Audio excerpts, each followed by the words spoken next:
ಸ್ನೇಹಿತರೆ ನಮಸ್ಕಾರ. ಪ್ರತಿಯೊಬ್ಬ ಭಾರತೀಯ ಪ್ರಜೆಯು ಹೆಮ್ಮೆ ಪಡುವಂತಹ ದಿನ ನಾಳೆ. 77ನೇ ಗಣರಾಜ್ಯೋತ್ಸವದ ಆರ್ಥಿಕ ಶುಭಾಶಯಗಳು.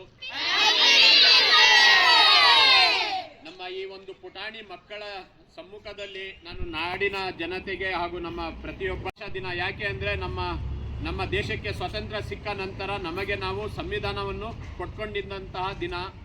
ಸಂವಿಧಾನ ನಮಗೆ ಎಲ್ಲರಿಗೂ ಒಂದು ಸಮಾನ ಹಕ್ಕು ಕೊಟ್ಟಿದೆ.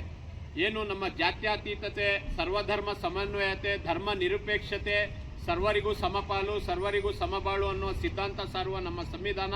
ಮತ್ತೆ ನಮ್ಮ ಭಾರತ ಬೇರೆ ವಿದೇಶಕ್ಕಿಂತ ವಿಭಿನ್ನ ಯಾಕೆ ಅಂದರೆ ವಿವಿಧತೆಯಲ್ಲಿ ಏಕತೆ ಕಂಡುಕೊಂಡಿರ್ತಕ್ಕಂತಹ ದೇಶ ನಮ್ಮದು. ಪ್ರತಿಯೊಬ್ಬ ಬೇರೆ ಬೇರೆ ಧರ್ಮದವರು ಒಟ್ಟಾಗಿ ಸಮಾನವಾಗಿ ಬದುಕ್ತಾ ಇರ್ತಕ್ಕಂತಹ ರಾಷ್ಟ್ರ ನಮ್ಮದು. ಹಾಗಾಗಿ ನಾವು ಈ ದೇಶದ ಒಂದು ಸಂವಿಧಾನಕ್ಕೆ, ಈ ದೇಶದ ರಾಷ್ಟ್ರಧ್ವಜಕ್ಕೆ, ಈ ದೇಶದ ಒಂದು ಭಾವೈಕ್ಯತೆಯ ಭಾವಕ್ಕೆ ನಾವು ಗೌರವಿಸುತ್ತಾ ಮತ್ತೊಮ್ಮೆ ನಾಡಿನ ಜನತೆಗೆ ಹಾಗೂ ಭಾರತೀಯರಿಗೆಲ್ಲರಿಗೂ 77ನೇ ಗಣರಾಜ್ಯೋತ್ಸವದ ಆರ್ಥಿಕ ಶುಭಾಶಯಗಳು.